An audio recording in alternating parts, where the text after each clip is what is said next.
Solano Producciones presenta Desde la Azotea Podcast.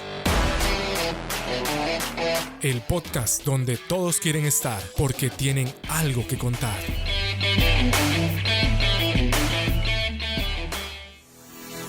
Muy buenas amigos y amigas de el podcast Desde la Azotea. Bienvenidos a un episodio más de la cuarta temporada. Quiero agradecerles por sus mensajes, por los comentarios y demás durante las primeras 3 temporadas. Quiero recordarles que pueden obtener más información de este podcast y otros podcasts en español en comunidadpodcast.com. También les invitamos a seguirnos en Instagram como Desde la Azotea Podcast y también en Facebook. Bueno, para iniciar un episodio más con nosotros el día de hoy, Tarik Soto Byfield, el mejor gimnasta en la historia de Costa Rica. Hoy está aquí en nuestra azotea. Bienvenido, Tarik. Muchas gracias, estoy muy emocionado de estar aquí hoy. No, excelente. Igual todos estamos emocionados y contentos. El público está emocionado. El oyente, el cautivo de los podcasts que le gusta escuchar buen contenido. Y vamos a platicar algo que sé que va a traerles entretención ahí mientras que nos escuchan, pero también información útil que los ponga a pensar un poco. Tarik, quiero que arranquemos por una parte fundamental en el relato que vamos a hacer el día de hoy, y es la gimnasia para Tarik. Quiero mencionar algunos datos dentro de este apartado, dentro de este punto. Y es que primero mencionar esta fecha, 31 de enero del 94, de 1994. Y luego quiero que usted, estimado oyente, viaje conmigo unos años nada más, solo unos añitos más, y que lleguemos al 2007. Yo quiero mencionar algo. Yo en el 2007 apenas estaba yo en la universidad cursando como mi segundo año de universidad. Y quiero mencionar lo que estaba ocurriendo en el 2007 cuando Tarik tenía, ahorita él nos corregirá o nos afirmará, aproximadamente 13 años de edad. Estaba ya participando de competencias, o venía de participar de competencias, por ejemplo en Cancún, donde ganó medalla de oro. Esto es lo que estaba ocurriendo. Mientras yo me ponía en perspectiva, yo decía, yo apenas estaba tratando de armar algo, y Tarik ya con 13 años ya venía obteniendo títulos para el país, para él y para el país. Por ejemplo, en el 2006 estuviste en El Salvador y en el torneo Flor de Izote. Ajá, y te consagraste como el mejor de tu categoría. Quiero mencionar también que en el 2013 ganaste medallas de oro, de plata y de bronce aquí en Costa Rica, en los Juegos. Ahora, Tarik, yo ponía en perspectiva, yo decía, ¿cómo es posible que alguien a tan corta edad gane tantas cosas? Esto solo el que lo vivió puede decirnos desde adentro qué significa, qué significó en el momento, y si fue evolucionando ese sentimiento o ese aprendizaje obtenido y de qué manera lo hizo Tarik. ¿Qué puede percibir, qué sintió Tarik a tan corta edad comenzar a obtener tantos premios? ¿Cómo digeriste eso? ¿Cómo se digiere eso, Tarik? Bueno, me has acertado todo. Es difícil ahorita porque también creo que va cambiando la perspectiva de lo que sucedió conforme pasa el tiempo, y voy adquiriendo madurez con otros temas también. Creo que nunca lo había visto como esa perspectiva, como de pensar como una persona tal vez con una vida más regular a lo que yo estaba viendo como atleta también, y pues la gimnasia es un deporte de iniciación temprana, entonces uno empieza, usualmente lo normal es empezar entre los 4 y 6 años. Yo empecé por ahí también a esa edad, y creo que a los 7 fue cuando ya empecé a entrenar todos los días, unas 4 horas al día. Ya con mis papás y mi entrenador, principalmente mi entrenador, como proyectándome a un alto rendimiento, digamos. Entonces, ya desde los 7 hasta los... Sí, sí, no, ese ritmo no paró, más bien creo que fue aumentando con los años. Creo que ya a los 15 empecé a entrenar 6 días a la semana, igual siempre en vacaciones entrenaba a veces 8 horas al día, y ya cuando salí del colegio empecé a entrenar así 6 7 horas al día, porque ya pues tenía el tiempo para hacerlo, por así decirlo, ya habiéndome graduado del colegio. Pero sí, creo que por ese lado está esa parte de lo que requirió como poder hacer eso, porque realmente requiere como ese nivel de compromiso, ese nivel como de disciplina y de sí, no sé cómo ponerlo, es que nada más no había duda de que cuál era el norte, supongo. O sea, desde muy pequeño me dijeron como, este es a donde vamos, entonces siempre estaba entrenando pensando en que iba a ese lugar, que en el momento me lo han enseñado como las Olimpiadas. Eventualmente yo decidí transformarlo a ser el mejor gimnasta que yo podía hacer de acuerdo a mis capacidades físicas, porque siento que con el tiempo fui aprendiendo que las metas deberían ponerse desde lo que yo puedo controlar, o sea, qué está dentro realmente de mi control versus qué estoy idealizando o lo que sea, digamos, porque también en las Olimpiadas, yo puedo clasificar a las Olimpiadas y el día antes de las Olimpiadas me pude haber lesionado. Eso pasa, ya ha pasado, lesionarme el día de las Olimpiadas, eso también pasa. Y también porque siento que por haberme proyectado de tan temprana edad, fue difícil como separar mi identidad de la gimnasia.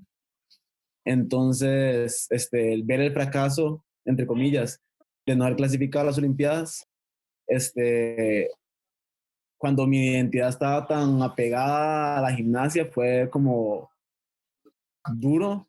Y también pensar en mí fuera de la gimnasia era muy difícil también. O sea, era muy difícil porque yo me percibía a mí mismo primero como gimnasta. Entonces, como con eso, como ir diciendo como que lo puedo apreciar todos esos resultados joven como cosas muy buenas, y en el momento, o siento que más bien se aprecia mucho de afuera así, porque yo realmente, aunque sí quería esas cosas, realmente estaba viendo la experiencia, nada más estaba pensando en como las Olimpiadas y pensando en que a mí me gustaba mucho el gimnasia, yo quería estar en el gimnasio todos los días, por eso es que iba a estar, o sea, nunca fue realmente algo obligado, sí hubo momentos en los que el nivel de exigencia fue muy fuerte y también había mucha presión en algunos momentos, y siento que también a veces se espera que niños se comporten como adultos, y eso no siempre, o yo, bueno, más bien no siempre, a mí me gusta pensar, ahorita que trabajo como entrenador, no me gusta esperar que mis estudiantes actúen como adultos porque son niñas, entonces no deberían ser adultas, y también es complejo, la verdad, ahorita que me lo preguntas dije como wow, porque ahorita sí lo aprecio, claro que fue un momento que bien se sintió, que se había como un sentido como de orgullo, y en ese momento sobre todo el que estás hablando como siento que hay momentos en la carrera en los que uno siente que uno está avanzando un montón y creciendo un montón. Hay momentos en los que uno siente que está como estancado en un punto del que no entiendo por qué no puedo salir. Pero en ese momento en el que estás hablando, tipo 2007, era uno de los momentos en los que yo decía como, sí, voy hacia arriba, voy en camino a mis sueños. Muy interesante, muy interesante. No quería interrumpir tu respuesta para poder hacer la retroalimentación. Y es que vos diste en el clavo, porque estás diciendo algo muy Claro. importante. A veces uno no puede pretender que un niño se comporte como un adulto. Y, y efectivamente se supone, o no se supone, normalmente la etapa de éxito en la vida de las personas, de logro de objetivos grandes, es como un poquito, no es normalmente a tan temprana edad, ¿verdad? Solo cuando hay un talento, algo que ya traes, como en tu caso, comienza puede florecer a muy corta edad. Pero el asunto es manejarlo. El asunto es manejarlo, y ahí es donde quiero caer en esto. Eh, ¿Cómo fue el manejo? ¿Qué tan importante fue la familia, los compañeros, los amigos, la gente cercana para que un niño, por los talentos que traes, que tenías, que tienes, pudiera pasar por esa etapa sin hacerse daño. O usted dice, no, no crea, todavía tengo unos raspones a lo interno, ¿verdad? Porque sí hubo algo, sí hubo una cortadilla por ahí. Sí, el apoyo a la familia, sobre todo en Costa Rica, es demasiado importante. Bueno, menos que en cualquier país. Es que hay países en los que pueden atletas desde pequeños se les escoge para sus deportes y se les paga por entrenar para representar su país, porque realmente es un trabajo. Este, a mí y mis papás, primero, financiaron más del 50% de mi carrera. Me atrevería a decir que el 80%, digamos, porque cuando yo empecé, sí estuve en un programa de becas que hacía Licoder desde los 13 y ahí fue como subiendo por ahí a Comité Olímpico y todo esto, que siento que es como al final cuando uno tal vez está como una etapa donde ya hay más seguridad, pero realmente um, cuando yo empecé, pues sí había que llegar a cierto nivel para demostrar que uno era una persona que merecía esa beca o ese apoyo, digamos, porque realmente los recursos son muy pocos. Entonces, no puede haber para todos, que sería lo ideal. Y Tarik, ¿cómo maneja uno eso aquí en el país diciendo, esto es lo que me gusta, esto es lo que me apasiona, estoy viendo éxito, pero desde la perspectiva de alguien joven, muy, muy joven, y ver y sentir que no está el apoyo? ¿Cómo maneja uno la frustración a tan corta edad de ver que faltan recursos? ¿O nunca te diste cuenta a esa edad? A esa edad no me di cuenta. Realmente mis papás, por eso es donde entra la familia. Mis papás no en ningún momento pasé por algún tipo de necesidad como deportista. O sea, tanto con equipo, con entrenamiento, con viajes, o sea, empecé a foguearme. O sea, mi primera competencia internacional creo que fue a los 7, que fue, obviamente es una competencia ya como más recreativa y hay como una serie de niveles, están niveles más básicos y todo eso, pero del pensar como de los 7 ya empezar a competir afuera y estar como uno constantemente compitiendo y todavía hasta los 15 creo que mis papás seguían pagando viajes y ya fueron como empezando a salir como que ya no vamos a una competencia invitacional en Miami, vamos a un torneo en Hungría o en España o en Suiza. Entonces ya también, y además de que pagaban en mi colegio y pues yo entraba al colegio a las 7, salía a las 2:30, entraba al gimnasio a las 4, salía a las 9. Entonces un niño adolescente, ese horario no lo maneja solo. Eventualmente más fácil porque ya para o sea, ya llegó un punto donde era una rutina. Yo no veía otra opción de vida que no fuera levantarme, ir al gimnasio, o sea, ir al colegio, ir al gimnasio, me vuelvo a la casa. Esa era la rutina. Y me acomodé a esa rutina. Entonces también creo que eso ayudó a que todo fluyera bastante bien. Pero sí, yo no, y tampoco tenía realmente conciencia de hacia dónde iba. O sea, nunca fue como, no sé, nunca fue, yo no hacía gimnasia porque me gustaba y creo que me iban proponiendo como esas competencias. Me decían, usted va para acá y ahora va para acá, ahora hace esta competencia, ahora va esto.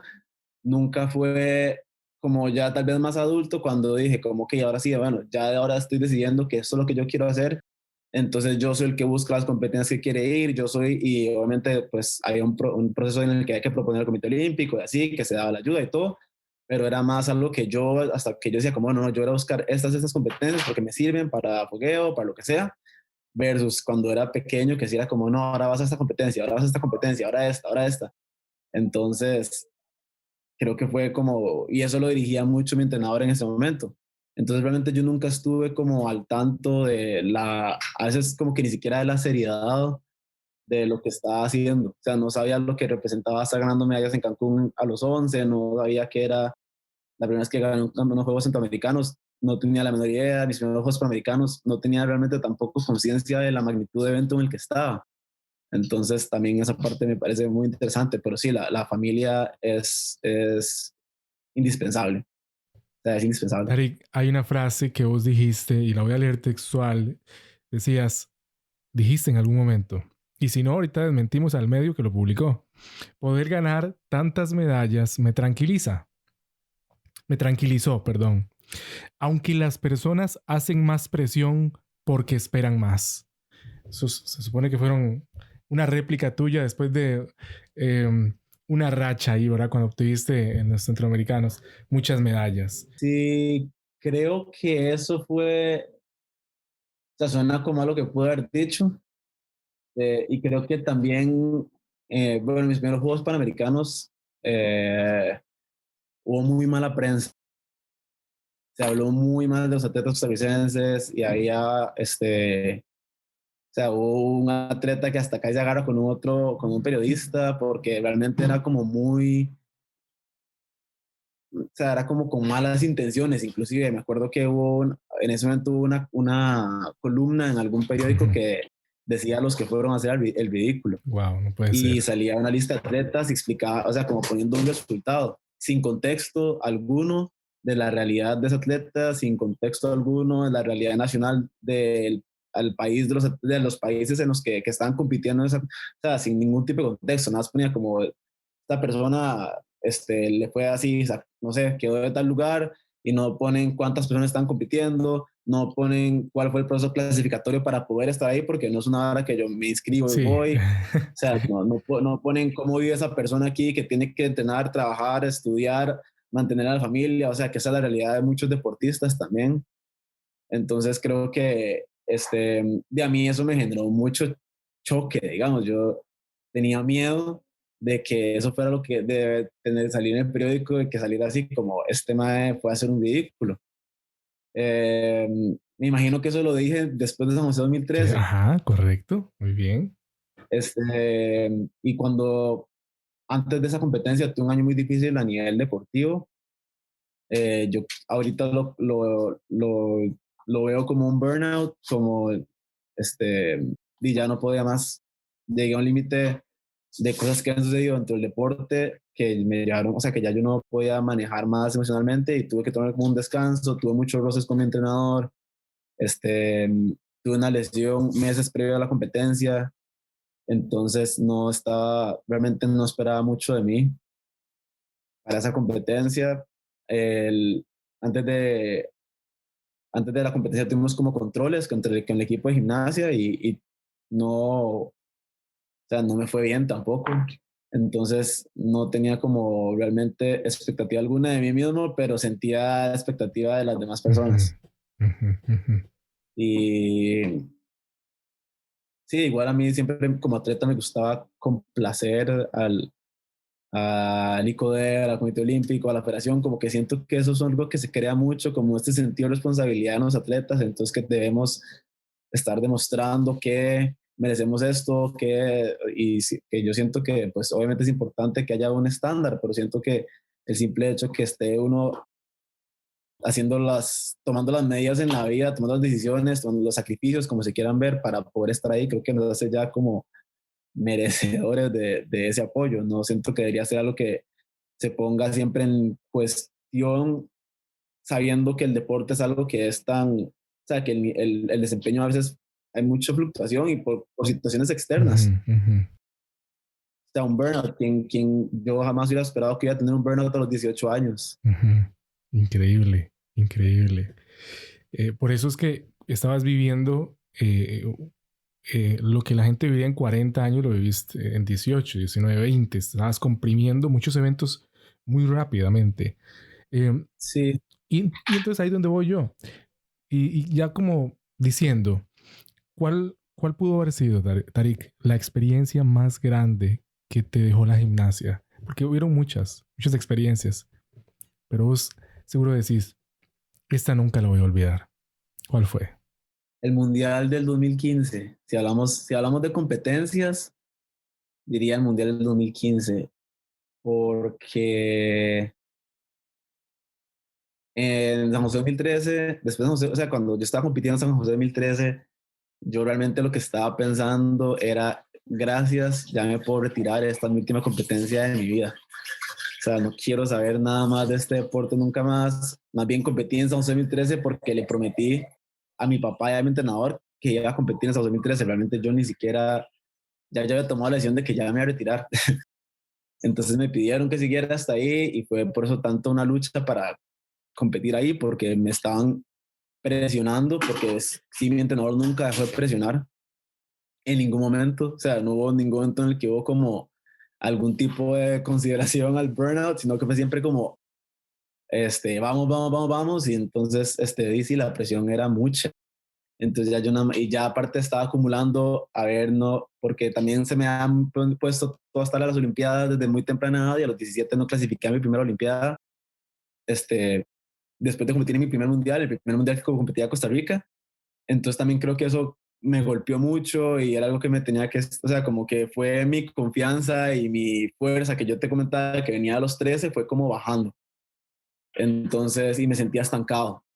Entonces ya todo eso me llevó, y más circunstancias, tuve 3 caídas en las que hubo una que realmente consideré, dije, no sé si voy a levantarme después de esta, literalmente levantarme y salir caminando de este evento. Ya me había fracturado un par de vértebras, había pasado por mi primera cirugía, entonces sí, quemado por completo. Competí y estaba feliz, pero realmente yo nada estaba pasando en el retiro y ya eventualmente ese año dije como, bueno, tomo la decisión de hacer gimnasia porque quiero y empecé un proceso que me llevó en parte a esta competencia, al Mundial del 2015. Y fue de el primer mundial, porque el primer mundial que fui, que yo dije, ok, estoy preparado. O sea, como tuve tal vez un poder de decisión en lo que quería hasta hacia este proceso. He tomado todo, o sea, he hecho lo que tengo que hacer, estoy listo, aunque estaba bastante lesionado otra vez.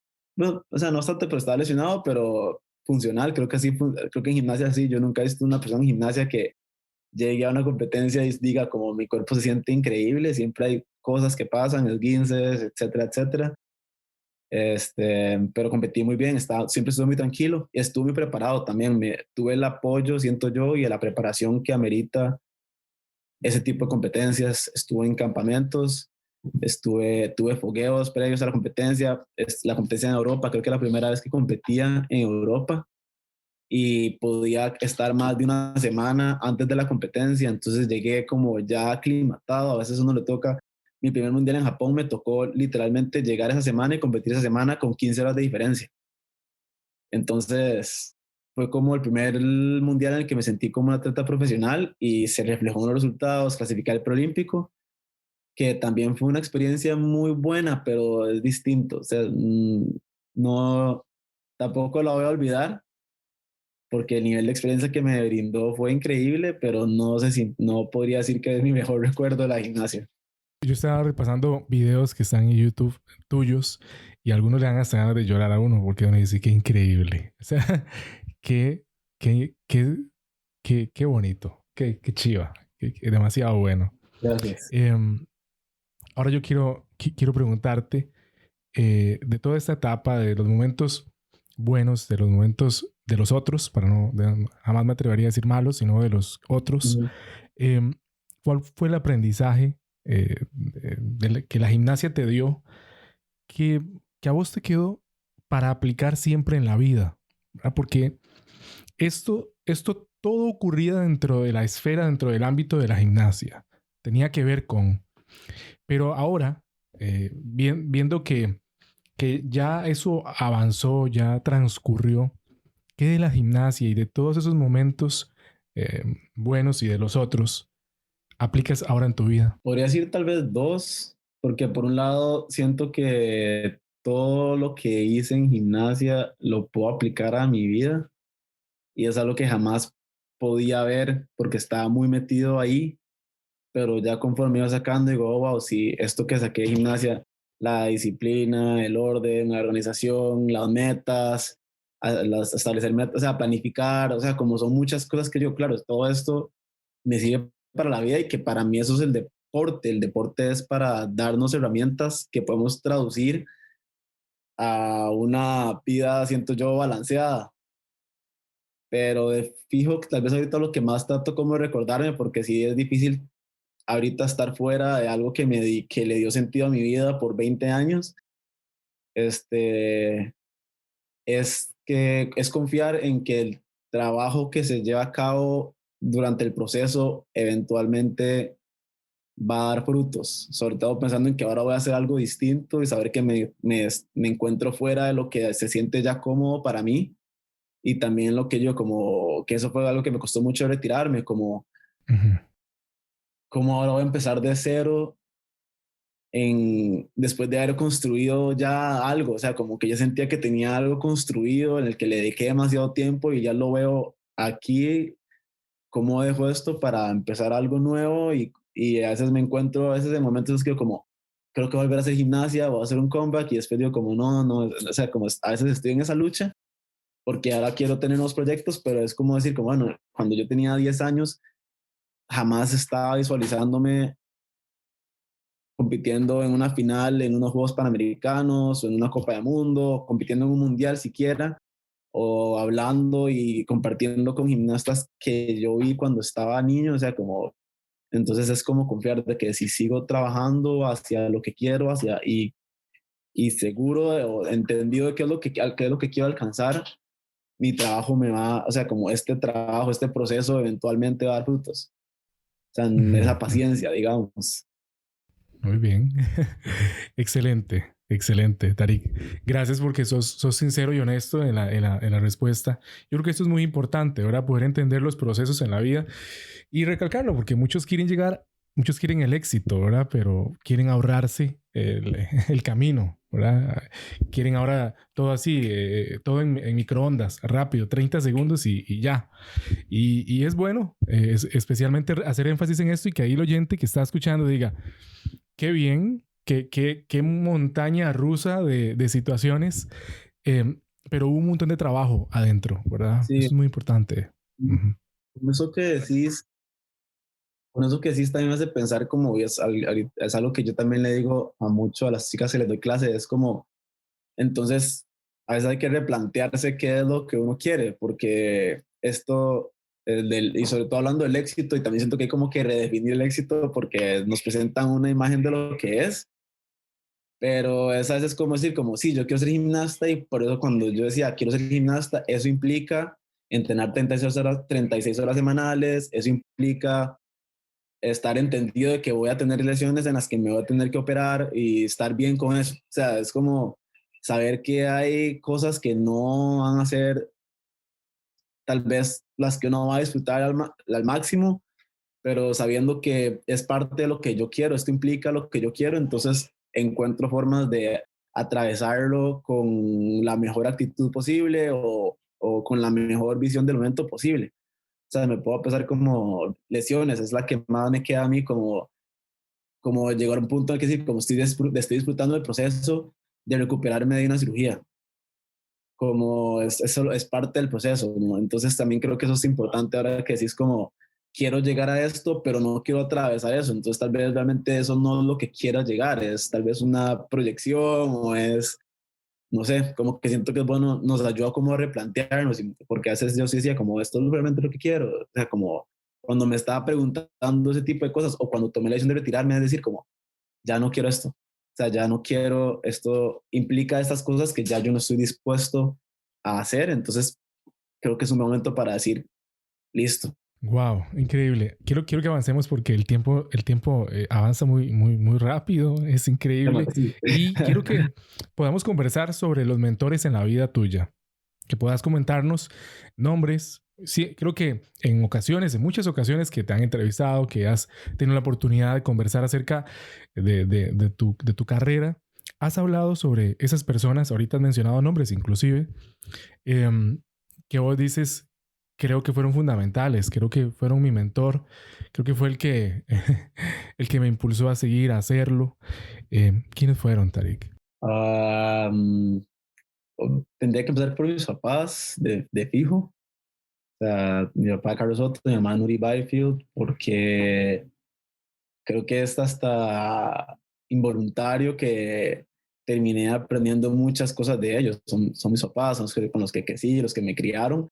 Entonces, siento que todo este asunto como de la disciplina y el trabajo duro fue algo como que siento que aprendí de nada más compartir con mis papás. Este, creo que con los años ha ido cambiando mi visión de mentores, entonces, podría mencionar a un entrenador con el que trabajé en Guatemala, en Guadalajara, que hubo un tiempo en mi carrera que me iba a entrenar un par de meses a Guadalajara y un par de meses a Costa Rica. Estaba en esa ida y vuelta.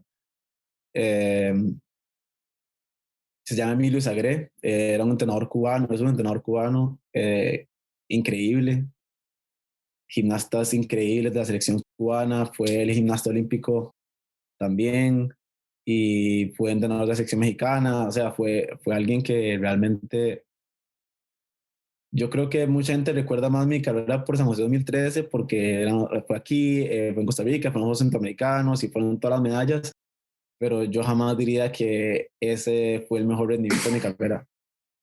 O sea, eso yo diría que más bien fue como un inicio porque lo que yo cambié trabajando con ese entrenador fue increíble a nivel técnico, me sentía totalmente distinto y también a nivel de seguridad y de confianza y creo que, este, pues, Carlos Carbonell, El sí, entrenador. es un entrenador cubano que fue el que me descubrió y que fue, siento que ha sido una persona trascendental en el desarrollo de la gimnasia en Costa Rica. Él me vio en la gimnasia y él fue el que me llevó, o sea, sin la formación que él me dio, yo siento que jamás hubiera podido alcanzar el nivel que alcancé en Costa Rica y no siento que, sí, siento que él era la persona que me podía llevar a poder aprovechar esas oportunidades eventualmente cuando tuve la oportunidad de trabajar con otros entrenadores. Pero siento que también con este entrenador Emilio Sagre siento que había tal vez una química que no sé, no sé cómo explicarlo. O sea, como que nos entendimos.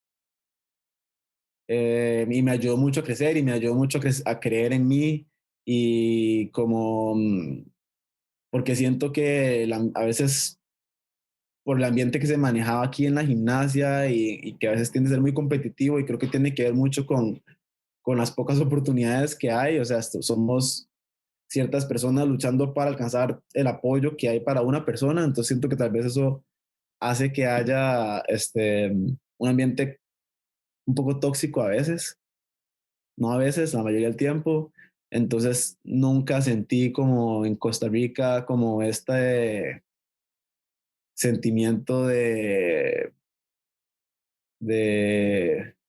compañero, no sé compañerismo porque con mis compañeros siempre tuve muy buena relación, pero a nivel de cómo se maneja en entrenadores y federativos en esos momentos, siempre da mucha tensión y no era como que me sentía bien recibido tampoco. Entonces, como salir del país y poder trabajar con alguien con quien me sentía siempre cómodo y seguro y no sentía como ningún tipo como o sea, sentía que genuinamente quería verme bien a mí como persona y no solo como atleta, también eso creo que me ayudó mucho. También mencionaría a Ronald González, que es el último entrenador con el que trabajé con él 2 años cuando era adolescente y eventualmente por cosas de la vida pude volver a trabajar con él mi último año de hacer gimnasia y también fue alguien que me acompañó o sea, yo nunca esperé como que en la mejor etapa gimnástica de mi vida, lo que yo sentía que estaba en el mejor nivel técnico y táctico y físico, se me iba a romper un tendón de Aquiles. Entonces, tener un entrenador que me ayudara a procesar eso y que me ayudara a llegar a este punto, porque antes de entrenar con él me había retirado 8 meses, porque creo que tuve otro burnout a los 23, y que me ayudara como a poder subir de nivel y poder mantener ese nivel sin volver a caer en tal vez,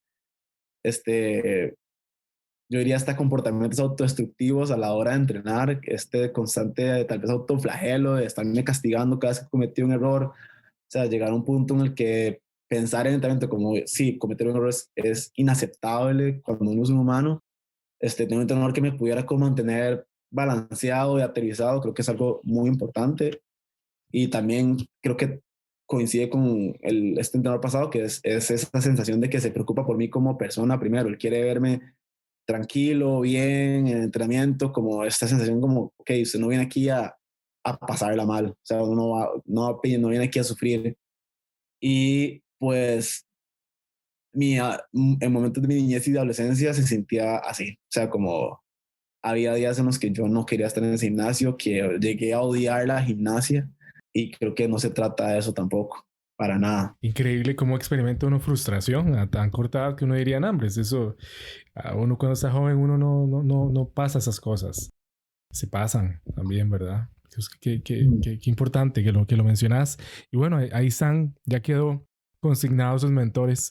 Y quizás se te pudo, Y la se te puede haber gimnasia, olvidado alguno. Y puede pasar, ¿verdad? No pasa nada. la gimnasia, por supuesto, yo diría que es el máximo, o sea, todavía al día de hoy no he parado de poder como decir, como aprendí esto en gimnasia y lo estoy aplicando ahora en mi vida, lo aprendí y lo estoy aplicando. Y hasta como para conocerme a mí mismo, ¿no? Como que digo, como así, yo fui gimnasta, así yo, ok, no, yo no era un gimnasta, no sé, disciplinado, yo soy una persona disciplinada y a partir de eso como voy cambiando totalmente la perspectiva que tengo de mí mismo, es muy interesante. Por ahí leí o escuché que uno de los enemigos del deportista a veces es el mismo deportista. Sí, totalmente. Y ahorita vos mencionaste algo de a veces con mi propia exigencia, a veces cuidado Mm, y más bien me lastimé, ¿verdad? claro, eventualmente entendí ahora entiendo este perfeccionismo como autosabotaje, Wow.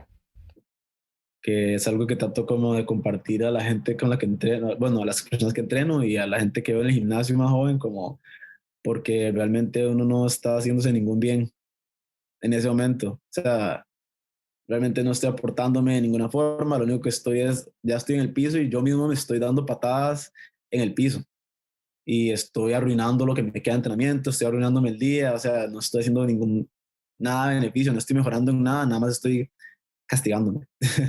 Es sorprendente esto que dices y qué dicha que lo compartís para que la gente lo pueda aplicar, porque a veces, ok, no todos estamos en gimnasia, pero ahorita los que estamos escuchando el podcast siempre estamos en algo, en algún ámbito estamos. Sí, Y a veces esa autoexigencia puede estar ya rayando en el daño más que en el beneficio, claro, ¿verdad? Entonces, qué bueno que lo decís. claro. Esa es la idea, ¿verdad? Por eso es que la pregunta que nos llevó a todo esto era, ¿qué de la gimnasia ahora aplicás en tu vida, ¿verdad? Entonces, tal vez te quedó eso de Sí, que, ¿verdad? Y lo ponemos sobre la mesa. Bueno, estás haciendo claro, algo. claro, Puede ser que te estés exigiendo a un nivel dañino, ¿verdad? claro.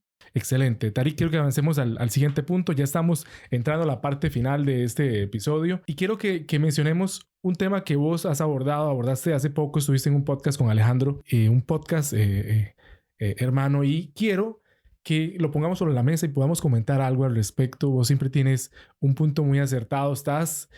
Me estabas contando, consultando ahí, leyendo un libro. Sobre el tema también te está brindando bastante información al respecto. Mm, Tarik, el racismo, así, con la palabra, como suena. Mencionábamos fuera de micrófonos que mm, a veces estamos dentro de un país o dentro de una nación, en algún lugar en donde se cree o a veces salta a la luz de que eso ahí no ocurre. No, aquí estamos ujú. bien, estamos muy avanzados en eso, pero a veces a lo interno eh, vemos que no. ¿Qué pensás vos acerca de este tópico, este tema? Aquí en Costa Rica, vos lo viste también en el ámbito deportivo. ¿Cuál es tu perspectiva? ¿Cuál es tu enfoque? ¿Qué nos puedes compartir? Y nos pones un poquito a reflexionar y al oyente que está escuchando. Es un tema muy complejo, es muy grande, o sea, es muy Ok, profundo y cada día ok. voy hallándole más profundidad porque también con los años, o sea, siempre he tenido una noción de que existe porque mis papás ejercen su identidad política como personas negras, entonces me han inculcado eso a mí como y a también entenderlo desde la forma en la que permito que la gente se dirija hacia mí hasta eh, la resignificación de la negritud y lo que significa el color negro o ser negro, o ser afrodescendiente. y no permitir que la perspectiva ajena, porque obviamente iba a topar con perspectiva ajena en el camino, permitiera que yo lo identificara como algo negativo. Okay. Sin embargo, creo que es conforme he ido avanzando en la vida y he ido entendiendo más allá de insultos o más allá de miradas feas o de situaciones cotidianas, entiendo que es un sistema. Entonces es como imposible casi salirse de ahí.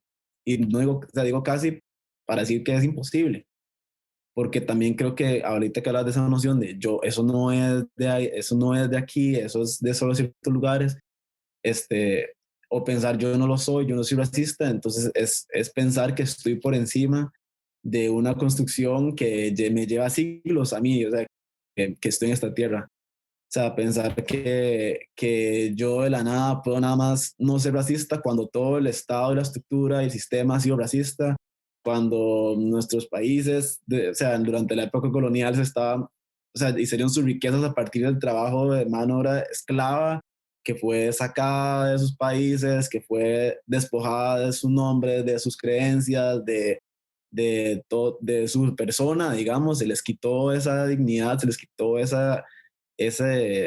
sí, se les deshumanizó por completo y basado en esas personas a las que y pues se explotó, fue que muchas economías crearon mucho poder o muchas personas se estaban beneficiando de ese trabajo.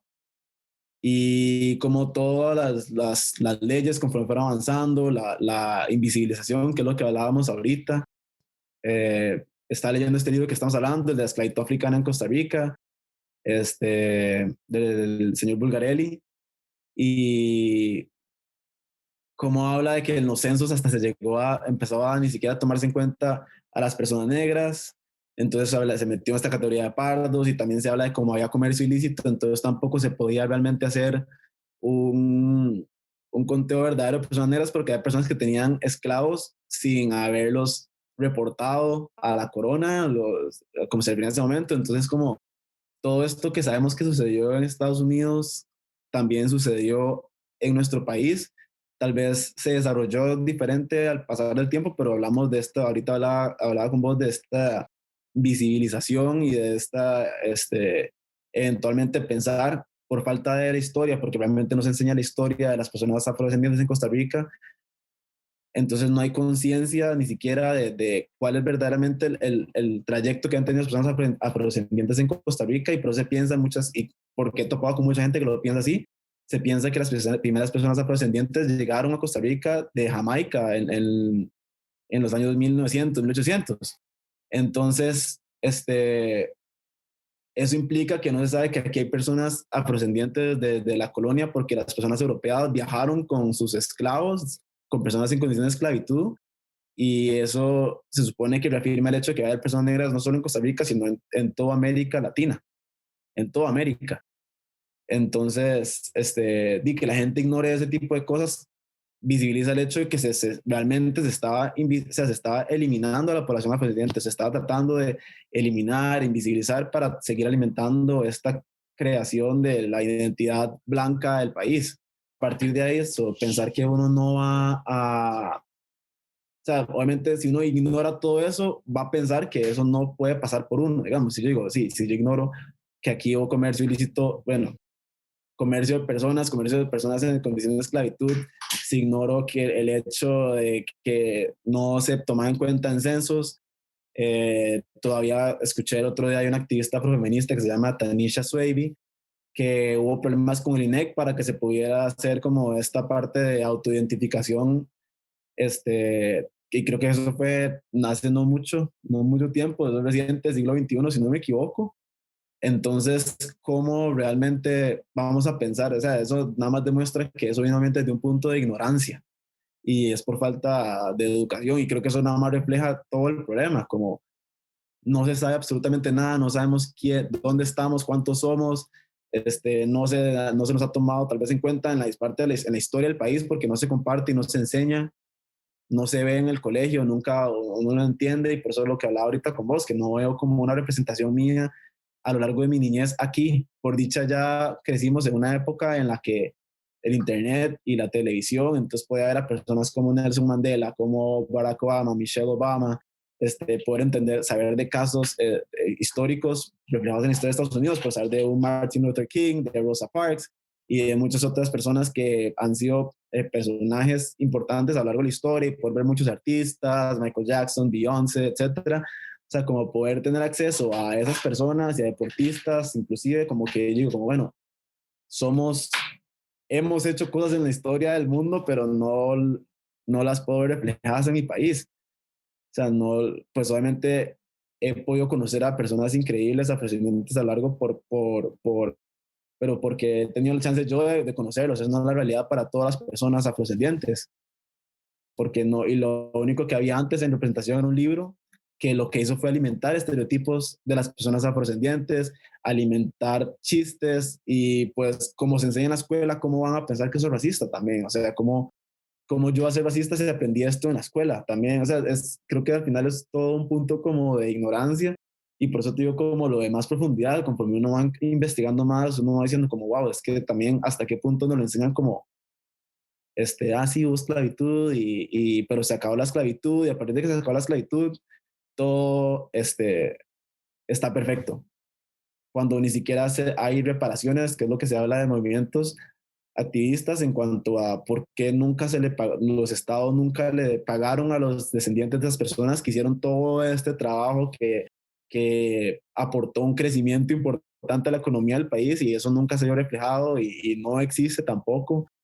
Entonces es muy interesante, y también he estado trabajando con una universidad de Estados Unidos con un tema de afrolatinidades, y los estudiantes me comentaban que todo esto de los censos y la visibilización es un problema que hay a nivel de Latinoamérica.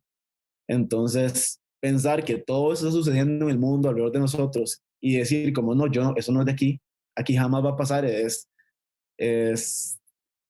no sé, o sea, creo que es hasta como una falta de responsabilidad, es como querer, y porque entiendo también, porque nadie quiere como reconocerse a sí mismo como racista, porque no es algo positivo y nadie le gusta reconocerse con cosas negativas, pero también pensar, porque es importante, o sea, como digo, yo mismo tengo que trabajar mis construcciones racistas. ¿Qué le va a hacer a una persona pensar que no las tiene? O sea, nada más es parte de su sistema, es parte de lo que nos han enseñado, y es algo que todos tenemos que trabajar.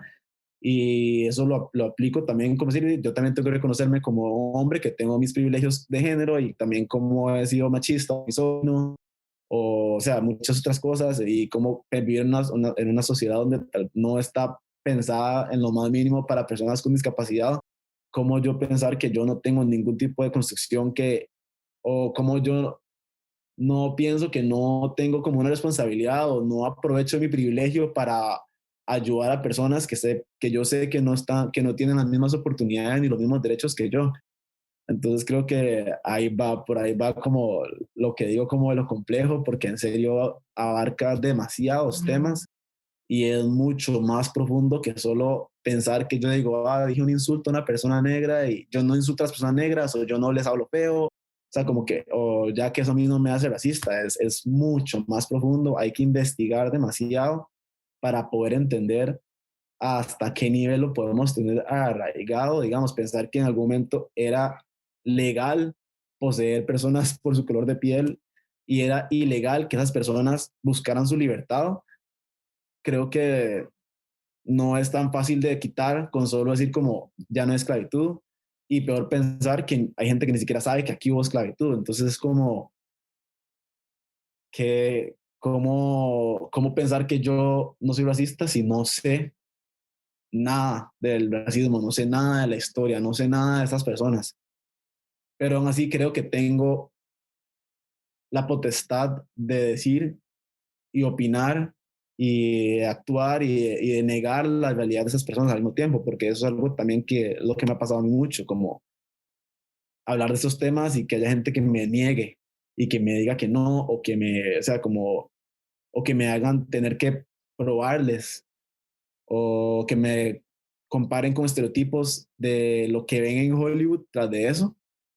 O sea, es lo que es lo que y he entendido con el tiempo que yo vivo la parte más tal vez superficial de todo esto, porque obviamente tengo privilegio de clase y otras cosas, pero como ir hasta yo diciendo como, wow, que, y me entristece tal vez a veces como el tema de la empatía, como porque hay gente, entiendo que es información difícil de procesar y decir como, wow, sí, todo esto es racismo o he pasado por esto, pero siento que la gente no entiende que uno también está viendo todo esto y conforme he ido aprendiendo, porque también siento que hubo mucha información con todo el asesinato de George Floyd, hay mucha información que a mí también, solo que a mí, y siento que y a mí, a las personas negras, esa información lo que nos hacía era como estar revisitando traumas que uno vive a lo largo de la vida, o estar viendo, o sea, como ya poder verlo, porque tal vez yo en ese momento no lo apreciaba como racismo, pero ahora lo veo y digo como, wow, qué duro, esto pasó frente a mis ojos y yo no pude hacer nada, o peor aún, ya sabía y no quise decir nada porque me sentía como sin la potestad de hacerlo. Entonces o sea, me ha generado muchas cosas, muchas emociones, sin embargo, también me ha permitido saber que me hace querer investigar de mi historia, de mis ancestros, apreciar la negritud desde otro lugar por completo, saber que mi historia no parte de la esclavitud, sino que eso fue una interrupción más bien, lo que se habla es una interrupción a lo que realmente es la historia de nosotros, por así decirlo, digamos. O sea, que no venimos de ahí, ya teníamos nuestras propias creencias, teníamos nuestras propias formas de ver la vida, nuestras propias percepciones y cómo hemos ido asimilando más bien todo esto con la colonización. Entonces también me ha ido permitiendo, tal vez por así decirlo, quitar estereotipos, por así decirlo, quitar cargas. Y yo decía, como si yo soy una persona y ahora tengo que ser esto, tengo que ser deportista, músico, etcétera, etcétera, etcétera, o tengo un montón de cosas negativas que me representan también, o dejar de tratar de acomodarme a lo que se supone que debería ser yo por todo esto que se habla de construcciones coloniales.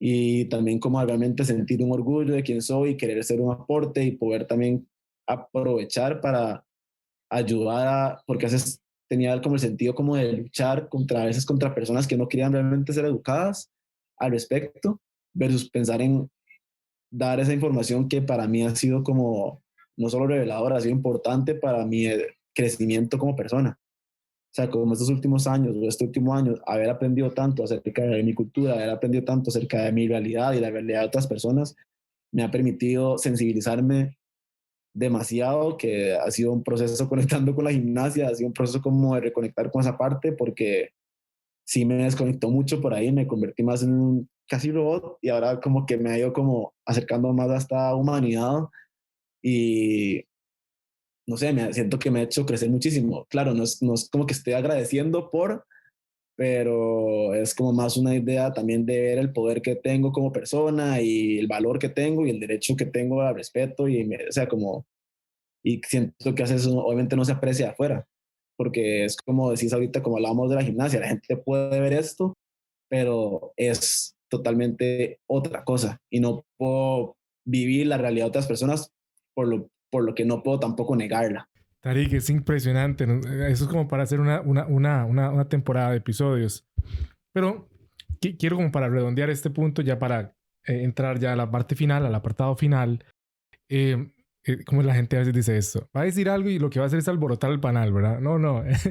Quiero tratar de alimentar tal vez este punto de una perspectiva muy humilde, de un dato que me llamó poderosamente la atención, que le escuché a un estadista latinoamericano hace unos años, refiriéndose eh, al problema persistente que tiene que guardar relación con lo que es el negar la realidad de algo que está ocurriendo dentro de la sociedad. Y, y él plantea algo muy interesante. Voy a leer algo, Uh -huh. espero no alborotar el panel, Uh -huh. pero voy a leer justamente, y quiero hacerlo como textual, como así, como una frase, no es una frase, sino algo, letra de lo que estaba o estuvo, sí, en la Declaración de Independencia de los Estados Unidos. Es muy interesante esto. Y el remate después de quién fue uno de los autores principales, con mucho respeto voy a decir eso, pero lo que estaba ocurriendo detrás y el análisis que hace el estadista al respecto. Así muy puntual, nada más se le acotó algo. Ojo lo que dice la independencia, bueno, dice un montón de cosas, la Declaración de Independencia de los Estados Unidos, pero hay un apartado, Tarik, que dice, sostenemos como evidentes estas verdades, que los hombres son creados iguales, que son dotados por su creador de ciertos derechos inalienables, que entre ellos están la vida, la libertad y la búsqueda de la felicidad. Uno de los autores, ahora sí voy a mencionar lo que dijo el estadista, lo dijo él, uno de los autores de la declaración, que eso es bellísimo, usted lee eso y usted dice, qué hermosura de declaración. Todos los hombres son iguales, sostenemos estas verdades, así arranca. Uno de los autores fue el expresidente de los Estados Unidos, Thomas Jefferson. Curiosamente, él tenía una cantidad considerable de esclavos.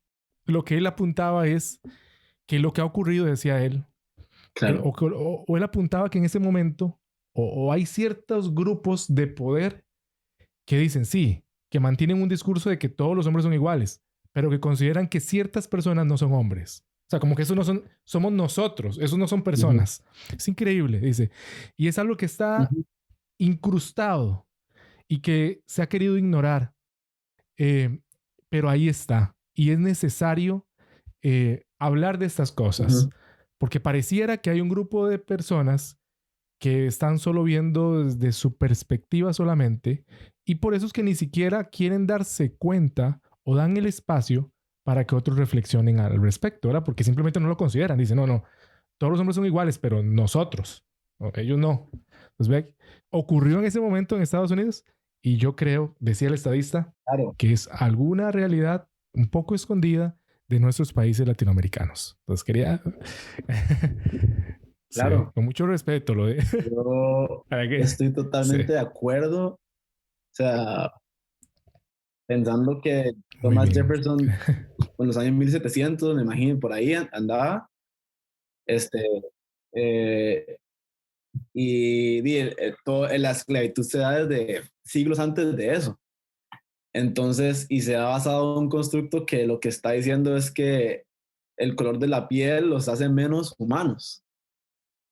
Hasta lo describen en el libro que está leyendo, lo describen como la justificación que dieron para la esclavitud es que la persona negra no era capaz de gobernarse a sí mismo.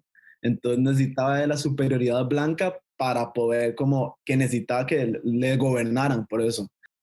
Entonces por eso hablan como de la esclavitud como un proceso como de enajenar a la persona de sí misma. Y cómo repercute eso en las personas. O sea, hasta me asiento en el pecho de solo pensar como lo que significa para una persona negra, como ese sentimiento y cómo se ha ido traduciendo por generaciones, pero también cómo se va a ver en Thomas Jefferson, claro. Eso es lo que él ha aprendido. Entonces, no ve normal. Probablemente él mismo se hubiera dicho, como no, por supuesto que yo no soy racista en su momento, porque esto es lo que es correcto. Entonces, es justamente eso. Y en Latinoamérica es muy interesante también porque se escuchan muchas personas que no son blancas, tampoco son negras, son latinas. Entonces, partiendo de ahí es como están enajenando otra vez a las personas negras de ser latinos como si no fuéramos parte, y pasa mucho porque a mí personas que en mi mismo país me han llegado a hablar en inglés como si yo fuera un extranjero, y también pensar que al final la cultura latina, mucho de lo que es la cultura latina y las costumbres y las tradiciones y las expresiones artísticas son cultura afrodescendiente y por supuesto las personas indígenas. Obviamente hay aportes europeos, pero estamos entendiendo que mucho de lo que reconocemos ahorita como parte de nuestra cultura, el otro día estaba leyendo acerca de la bachata, la salsa, la cumbia, el reggaetón, o sea, como todo parte siendo cultura negra y se va transformando para que sea más aceptable y asociarlo a esto latino y seguir alejándolo de lo que es cultura negra. Entonces es muy interesante también que haya la necesidad dentro de nuestros países, que hay gente que le molesta, que nos tenemos que nos reconozcamos como afro-latinos, afro-costarricenses, afro-caribeños, y no ven la importancia, pero es que en los mismos estados no nos están reconociendo y por eso es tan importante. Entonces, y que dentro de nuestros países seguimos reproduciendo, aunque sabemos que en nuestra mayoría tal vez no seamos blancos, seguimos reproduciendo la supremacía blanca y lo problemático que eso es. Y claro que y sí hay personas latinas blancas, por supuesto, que eso también es algo que hay que, como están socializados, tal vez no se reconocen a sí mismos como blancos, pero están socializados como blancos y reciben los privilegios de esas personas blancas por encima de las personas negras, las personas indígenas, o de acuerdo a su color de piel, por el colorismo también. Entonces es un tema muy interesante lo que vos decís y estoy totalmente de acuerdo y creo que es justamente eso. Tal vez ya no es tan grave porque ya no es normalizado, ya no es legal tener personas esclavas, pero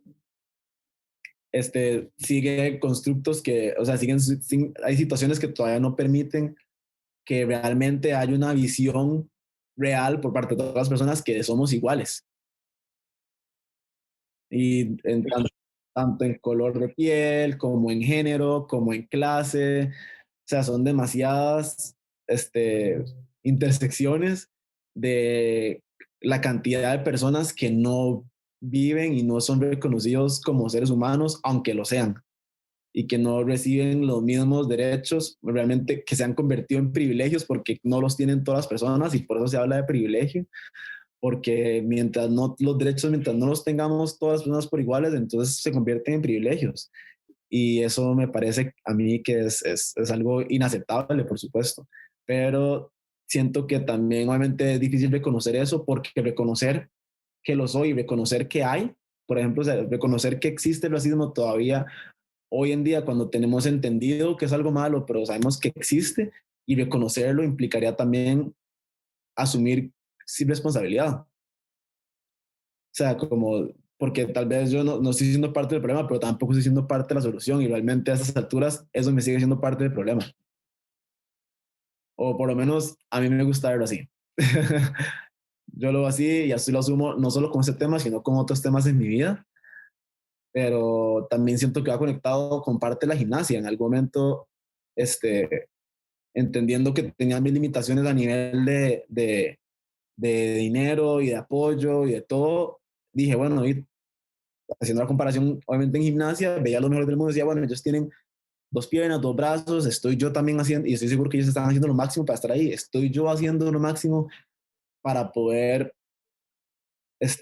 avanzar, para poder crecer, para poder ser mejor. O sea, o estoy quedándome en esta zona cómoda en la que nada más es más fácil como reconocerme como la víctima de todas las situaciones. Entonces, y pensar como que mi sufrimiento y mi situación es lo peor que hay y no pensar como en cómo estoy. Hay ciertas cosas que me han sucedido en la vida que me permiten estar en este lugar y no las estoy aprovechando y tampoco estoy siendo responsable con esas cosas. Hablando de privilegios. Qué tema impresionante y creo, como vos decís, es profundo y estuvimos en la superficie un poco de él, ¿verdad? Eh, y realmente da mucho que hablar porque todavía hay mucho que mejorar, que corregir, Claro. que educar, ¿verdad? Entonces me parece impresionante. Tarik, caemos al último punto y es que nos cuentes. Bueno, dicen que las personas no se reinventan, evolucionan. Y en este caso, bueno, la evolución ha llevado a Tarik a otra etapa en la vida. ¿Qué tal, Tarik, esta etapa de vida y dónde te ves en los próximos años? Bueno, creo que mientras entrenaba gimnasia pude encontrar algo que encontré que realmente me mueve y me apasiona y no me asusta y no me expone tanto en peligro como, como la gimnasia y es la danza y es el arte en general. Este, Hubo un tiempo en que estaba llevando las dos de la mano, o sea, entrenaba 6 horas de gimnasia y después me iba a entrenar 3 horas de danza. No puedo sostener ese ritmo mucho tiempo, pero ya parte de la razón por la que decidí retirarme de gimnasia era para poder dedicarle más tiempo. Ahorita sí trabajo como entrenador de gimnasia porque es la carrera que ya tengo más construida y también estoy terminando mi carrera como, bueno, estoy terminando el bachillerato en educación física. Entonces tengo como ahorita las herramientas que me permiten desempeñarme en esto. Me gustaría eventualmente hacer la transición a la danza. La gimnasia va a ser siempre parte de mí. Este, y siempre la veo ahora como una herramienta, que es lo que está haciendo en este momento de mi vida, es una herramienta. Me está permitiendo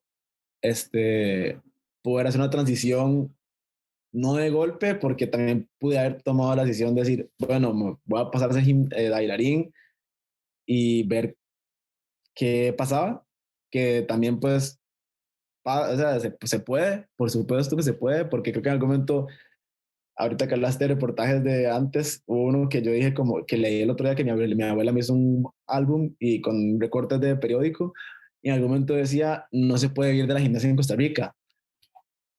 Equivocándome por completo, aquí viendo de la gimnasia y habiendo en algún momento yo como deportista de la gimnasia, pero sí, en fin, yo quiero como poder hacer ese cambio, tal vez de una forma, tal vez más hacia mí, a lo que me he dado cuenta que a mí me gusta, que a mí me sirve.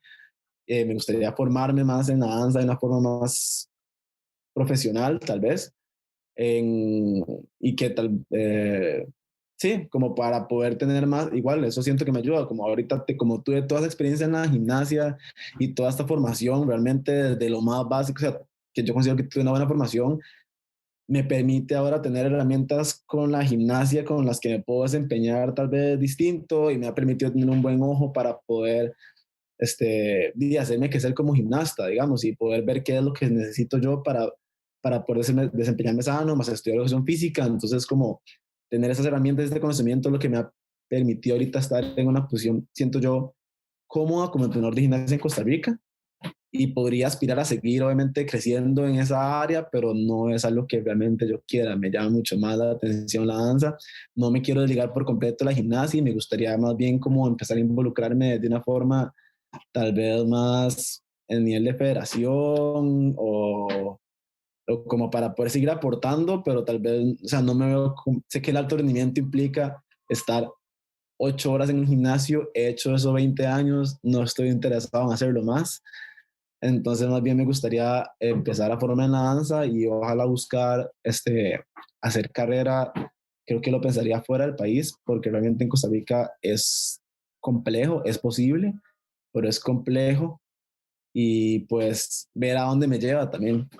Como te dije ahorita, no, con la gimnasia no me proyecté. O sea, obviamente quería las Olimpiadas y todo, pero siempre la viví muy presente. Este, y creo que es la forma en la que me gustaría ver la danza también. No quiero proyectarme y tal vez en la gimnasia me proyecté más de lo que debía y por eso esos dolores cuando uno idealiza cosas y cuando llega y no es lo que uno piensa que va a ser, para nada lo es. Y cuando no suceden, también golpean y por eso hablaba al principio de hacer metas que donde yo tengo control sobre lo que estoy haciendo, o sea, donde yo digo como, bueno, realmente ser el mejor gimnasta que yo pueda hacer dependía totalmente de mí. O sea, dependía de si estoy realmente tomando las decisiones que necesito, estoy descansando, nutrición, terapia, cómo estoy abarcando mi entrenamiento, estoy en constante observación de mí mismo para poder ver en qué estoy fallando, qué necesito mejorar, qué necesito trabajar, qué está bien. Entonces, no sé, quiero como poder aplicar eso mismo a la danza y permitir que ese trabajo, esa observación del proceso, o sea, como realmente esa atención al proceso, me lleve a conseguir poder trabajar a un nivel profesional y poder realmente crear una carrera a partir de eso. No quiero siento que todavía en la gimnasia me limitaba más mentalmente, no estando consciente de que yo también podía ser mi peor enemigo en términos del autosabotaje que hablábamos ahorita. Entonces ya más consciente de eso, poder como visualizarme de una forma más sana y llevarme tal vez a un espacio en el que no me limite yo mismo, sino que nada más me permita avanzar realmente hasta donde yo pueda, estando consciente de estas constantes momentos en los que me pongo a prueba o estoy a prueba y ahí es donde uno empieza como tal vez a autosabotearse un poquito.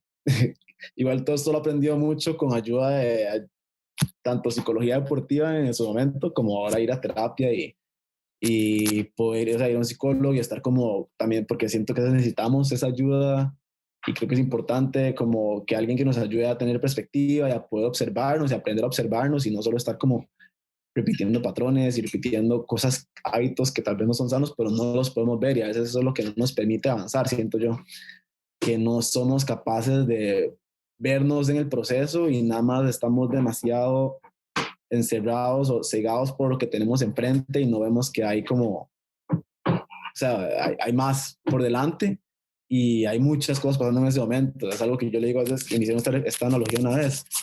A veces uno ve una pared y ve un punto en la pared y estamos cegados con el punto de la pared y estamos perdiendo de vista todo lo que hay alrededor. Y siento que eso pasa en un proceso cuando uno se ve ante un momento de dificultad. Estamos cerrados en ese momento y ceñidos ahí y no entendemos que es algo que tal vez que hay que atravesar y no necesariamente hay que estarle dando lucha en contra, sino como vamos a atravesar esto, eventualmente va a pasar y voy a poder como seguir avanzando. Nada más es un momento como de atravesar y esos momentos son los que nos ayudan como a aprender y más bien como de ahí salimos a crecer un montón, siento yo, o así lo veo reflejado en mi carrera como deportista. Tarik, quiero cerrar con una imagen tuya. Voy a proyectarla en este momento en pantalla y decir algo para que el oyente que hoy estuvo con nosotros aquí en este gran episodio siga reflexionando después de que se acabe el último segundo de este episodio. Quiero que vos tenés infinidad de imágenes, fuiste retratado muchas veces en competencia, esta seguro ya la has visto, la tienes en el álbum que tu abuela seguro te hizo con recortes, pero quiero ponerla hoy acá porque me llama poderosamente la atención, porque en primer plano, para el oyente del podcast que no está viendo esto, en este momento, sale Tarik, pero detrás de él, bueno, haciendo una acrobacia increíble, es que espectacular, pero detrás hay gente gritando, aplaudiendo, Era mi mamá en la con las grabación. manos, sí, con las manos alzadas, a la expectativa. Y ahí donde quiero detenerme un momento, y es que considero que todos tenemos una misión y una lucha en la vida. Y creo que la misión nos ayuda a empujar esa lucha. Leía palabras de Martin Luther King y de gente que evaluaba el esfuerzo que él hizo, por ejemplo, en Estados Unidos, con la lucha por los derechos. Y decía y señalaba que él era de la generación, así le decían, Martin era de la generación, uno de los críticos excelente que exaltaba la labor de Martin Luther King, decía, Jr., y decía, él era de la generación de Moisés, decía, así, hizo una analogía. Fueron de los que nos señaló el camino, de los que nos hizo avanzar el 90% del recorrido con su lucha, con su misión de vida. Y Tarik, creo que la vida te encaminó para hacer un énfasis, para poder haber hecho una misión que empujara tu lucha. Porque ahora visibilizaste, ¿verdad? Ahora puedes visibilizar de mejor manera la lucha en este apartado del racismo. Porque llamaste la atención, porque cumpliste con tu misión y ya no eres, ya eres alguien que la gente reconoce, que la gente sabe quién es y que ahora es más sencillo todavía, facilita aún más la lucha que hay todavía, que tenemos por hacer. Así que creo que no fue en vano la gimnasia. Vos dijiste muchas cosas que te enseñó, pero mucha gente te observó y ahora es más sencillo para los que luchamos y tenemos una lucha especial por eso que redactaba la independencia, el acta de independencia de Estados Unidos, de que todos los hombres somos iguales. Claro. Yo creo que no fue en vano, Tarik. Vos estabas ahí concentrado en esta foto, en tu accionar, pero algo más estaba ocurriendo detrás. Y creo que todo esto que persigues, este ideal, esta lucha, fue empujado hasta sin querer, gracias a tu labor también desde el área de la gimnasia. No hay una forma de verlo, gracias. Muchas gracias. Sí, sí. La sí, verdad, sí, sí.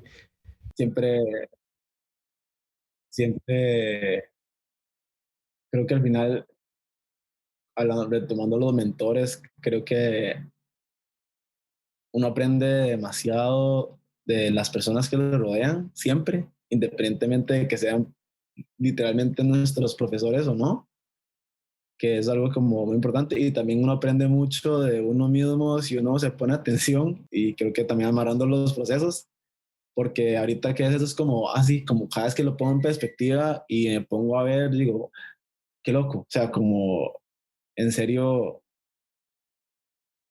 la vida lo lleva a unos lugares en los que uno jamás imaginó, nada más hay que dejarla hacer a veces. Muy bien, muy bien. Pero muchas gracias, ha sido un placer compartir y hablar y observar. Tarik, muchas gracias porque consideramos que este episodio era necesario hablarlo con vos, aparte de tu experiencia en el área de la gimnasia, que es un deporte que todavía requiere más apoyo aquí en el país y decirlo uno no tiene tanto peso. Pero vos que recorriste camino ahí, tu vida la dejaste y las sigues todavía ligado a esto, tiene mucho peso. Así que te lo agradecemos y también a nombre de todos los deportistas que están también con la gimnasia y que dicen, sí es cierto, ocupamos más apoyo.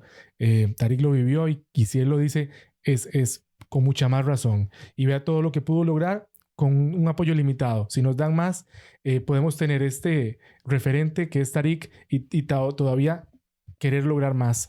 Así que te lo agradecemos mucho, Tarik, y seguimos adelante. Gracias de verdad por estar en este episodio. Gracias a ustedes, gracias a vos. Esto fue Desde la Azotea Podcast, el podcast que cambió los podcasts. Para más información acerca de nuestras producciones, escríbanos a solanoproduccionescr@gmail.com.